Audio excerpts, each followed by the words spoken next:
You stop working out for 2 weeks. You tell yourself it's fine. Your body disagrees immediately. Here's the actual timeline of what happens when you stop training. Most people have no idea how fast or how specifically their body responds. Day 1 to 3, almost nothing visible happens. But internally, your nervous system efficiency, the connection between your brain and muscles built through training, starts to very slightly decline. You won't feel this yet. It's happening anyway. Day 4 to 7, your muscles begin losing glycogen stores, the stored carbohydrate that gives muscles their fuller look. This is why people feel flat or smaller within the first week of stopping. It's not muscle loss yet. It's fuel depletion. Your muscles look different before they actually change. Week 2. This is where it gets real. Cardiovascular fitness starts measurably declining. VO2 max, your body's ability to use oxygen efficiently, can drop by several percent in just 2 weeks of inactivity. Your heart, which adapted to handle training stress efficiently, starts losing that adaptation. Stairs that used to be nothing start to make you breathe harder.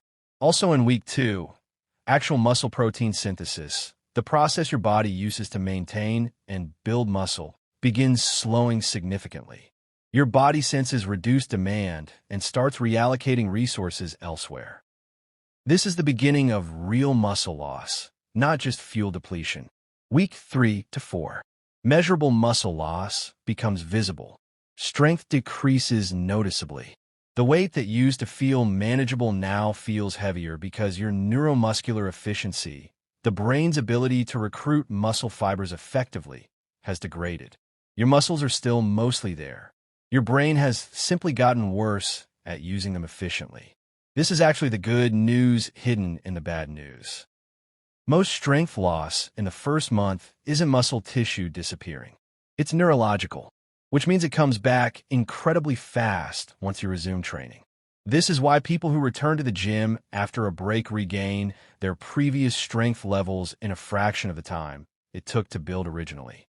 Muscle memory is real, and it's largely neurological, not just cellular. Month 2 and beyond. This is where things compound. Insulin sensitivity declines. Your muscles, which act as a major site for glucose disposal, become less effective at this job when undertrained. Blood sugar regulation worsens. This is part of why people who stop exercising for extended periods often see other markers decline too, not just fitness markers. Bone density also begins to respond to reduced mechanical loading. Bones remodel based on the stress placed on them.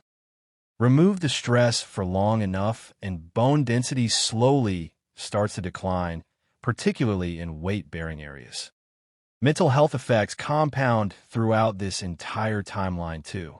Exercise regulates mood through several mechanisms, including BDNF, a protein that supports brain health and mood regulation.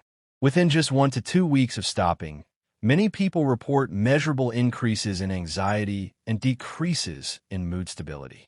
This isn't just psychological, it's measurably biochemical. Here's the actual point of understanding this timeline. None of this is permanent. None of this is catastrophic. The body is remarkably good at returning to previous fitness levels once training resumes, especially within the first month or 2 of stopping. But the misconception that taking time off doesn't matter, or that you'll just pick up right where you left off indefinitely, isn't accurate either. Real changes begin within days. Measurable changes begin within 2 weeks. Significant changes compound after a month. Knowing this timeline changes how you should think about breaks. A few days off is genuinely fine and often beneficial for recovery. Multiple weeks off requires intentional planning to minimize the rebuild required. Months off means accepting a real rebuilding phase, though a faster one than building for zero. Your body isn't punishing you for resting. It's simply responding to reduced demand exactly the way it's designed to. Now you know the actual timeline. Plan your breaks accordingly.